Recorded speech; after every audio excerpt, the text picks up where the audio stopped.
Në kohët aktuale, makinat elektrike janë kthyer në një nevojë dhe domosdoshmëri, edhe Shqipëria nuk mbetet pas, ndaj për këto janë instaluar karikues për makinat elektrike. Përgjatë bulevardit Gjergj Fishta në kryeqytet, në anësoret e lumit Lana, janë instaluar plot 20 pemë solare të palëvizshme, një wine tree, gjethet e së cilës rrotullohen nga era dhe prodhojnë energji elektrike, si dhe 2 smart flower, të cilat fatkeqësisht gjenden të mbyllura. Megjithatë, për këto pajisje janë hedhur shumë para. Piranjat kanë bërë një llogaritje të thjesht ku një pemë solare e cila shërben kryesisht për ndriçime publike kushton minimalisht $30.000, 20 të tilla janë plot $600.000, shtuar $50.000 dy lule smart që shërbejnë për karikimin e automjeteve dhe $50.000 një pemë e re që shërben për ndriçim publik. Në total bëjnë $700.000, gjithçka e llogaritur me çmime minimale pasi mund të arrijë edhe 2 fishin. Kjo pa përfshirë stacionet elektrike që shërbejnë për karikimin e automjeteve të cilat kushtojnë minimalisht $5.000 copa, dhe si këta ka mjaftueshëm në të dy krahët e rrugës, duke nisur që nga kryqëzimi pranë shkollës Vasil Shanto deri tek pallati me shigjeta e në kthim përgjatë bulevardit Bayram Curri. Por kush i ka instaluar dhe apunojnë këto pajisje të destinuara për karikimin e automjeteve elektrike? Gazetari i Piranjave Frard Drista ka komunikuar me disa persona që kanë bizneset e tyre pranë këtyre stacioneve elektrike dhe të gjithë u shprehën një lloj që ato pajisje nuk janë funksionale.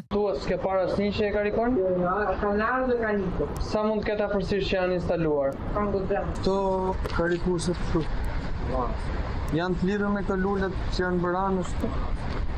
Jo të s'ke parë në një karikon? Këto karikueset elektrik këtu punojnë? Asnjë makinë s'ke parë që karikohet? Jo, edhe sa e provunës? jo.